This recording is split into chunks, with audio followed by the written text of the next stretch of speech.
Hey guys, VacRevive come back for another video. Today we're going to show you how to change the neck joint, the connectors of Dyson V8, V10, V11. So this thing tend to always broke on the Dyson V8s for some unknown reason. And customer bought ahead and then he gave me his old ones. And it's normally due to impact, I think. When you like smack this point and then you would just crack right open and you can't use them. And so this is actually very easy to replace. Instead of buying a new head, we can just replace this part from behind. And I'm going to show you how today. And this is all the tool we need. So you need a Phillips screwdriver and a TA torque drive, very, very small flathead, and a plier. And this is my electric tool, but not necessary. And a replace joint, hot heat gun. All right, let's get started. But we're not actually tackling this head. This is just for demonstration purposes. We're going to do this head. So this is a V11 high torque. And I need to change the neck joint, which is the same concept, everything. And this one just had a bent connectors. As you can see, this got scorched like someone drive over it. I don't know. But we're going to change this. And it's the same concept. Okay, so first let's take two wheels off. And Phillips screwdriver. Okay. 1, 2. All right, so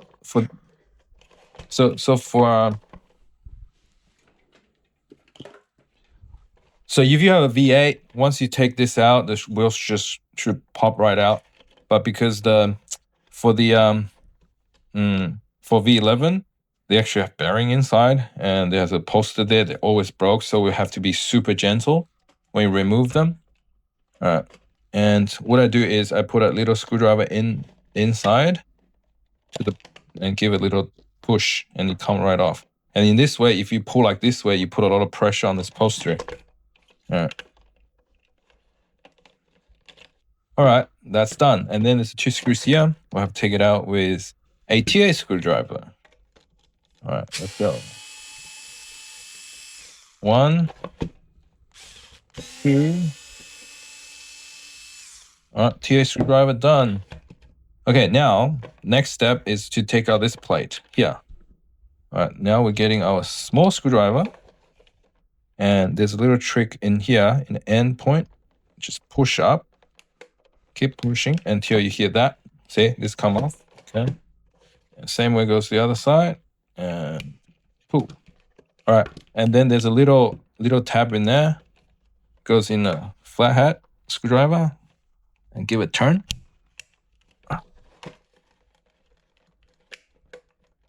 Oh, yes, here we go. So once you hear that clip,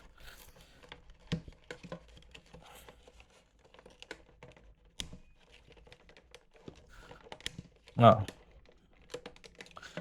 this part go back in. All right, here we go. Now we take this part off. Now we expose the wires. Okay, and then we take the wire out like this way. So we have more lead room in the back. See, this part is already come off.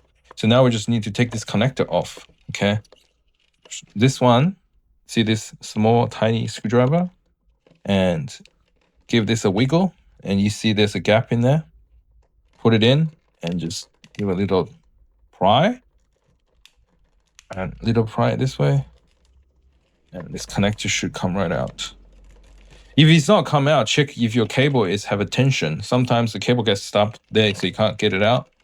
All right, and then now we're getting a TA screwdriver. Okay, this part come right off. All right, and then I take this out, slide the cable out. Okay, so this part is gone. So to put it aside, now we have the replacement part, and we're gonna swap it. But before we do that, we'll have to first recondition this clip, because you can see as we're pulling out, the clip is bent. Okay, I'm showing you this is the proper way to do it. So first, getting your hot glue gun. Get your heat gun to heat up the connector joint.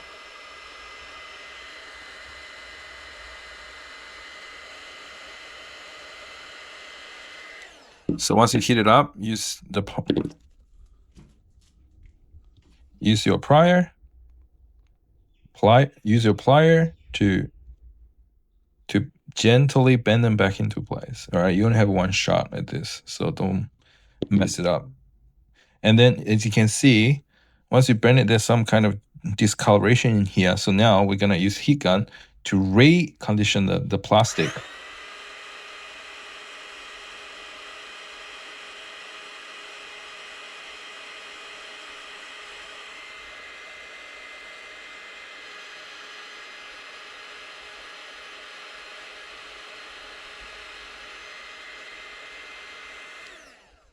All right.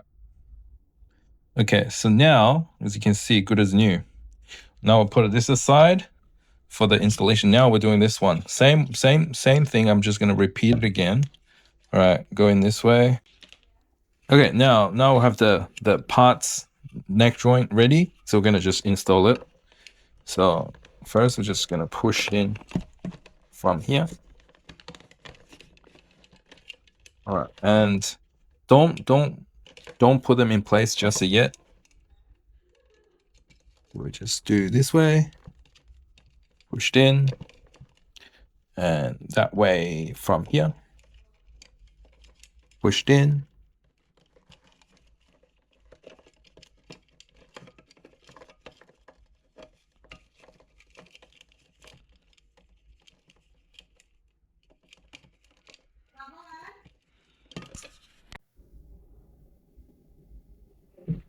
Oh, okay.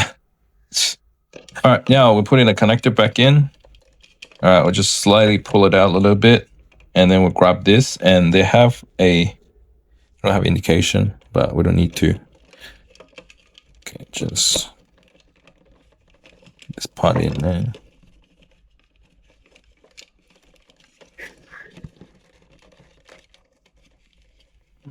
This cable is, black cable is shy. You tend to fall back in. All right, now we get it ready. Okay, make sure that line up. And now getting our prepared connected clip joint, and then we're gonna screw it back in.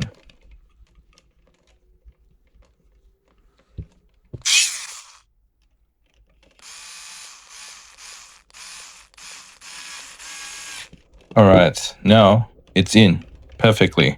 All right, now we just push it in because it's already been prepared, so it should come in really tight, like that. Let's see, this is professional. That's how I do it professionally. All right, and now we just click into place, and now we do our cables. Okay, now cable is done. Now putting back this part back in place is super easy. Just go in like this. Okay, and click in this middle part first, and then just do the reverse. Push out and back in.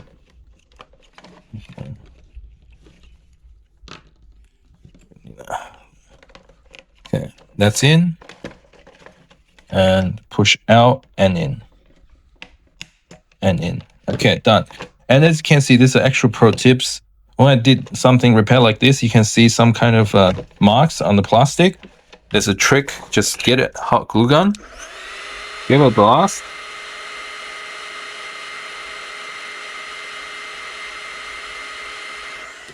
and see, it's gone. Good as new. That's a pro tip. Okay, now we're putting these two screws back in.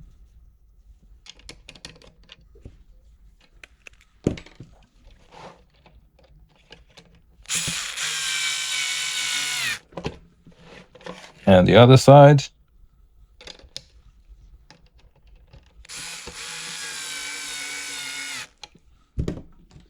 Now we put the wheels back in. Okay, make sure it spins. Good.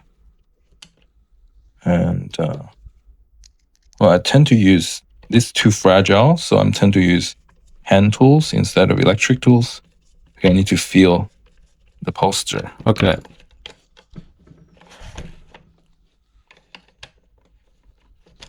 All right, done. Okay. Screws in.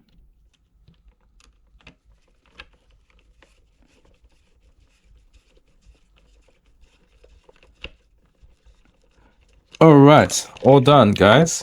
So let's do a comparison. Before after, before, after.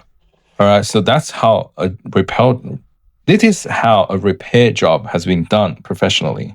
Okay, every step of the way, make sure this won't come off, make sure the wheel's been taken off correctly, or the cable runs correctly. So now this head is completely fixed, ready to go back to the customer. All right, guys, thank you for watching. And next time I'm going to show you how, if the wheels come off on your V10 or V11, how do you replace it? So don't forget to subscribe, and see you guys in the next video.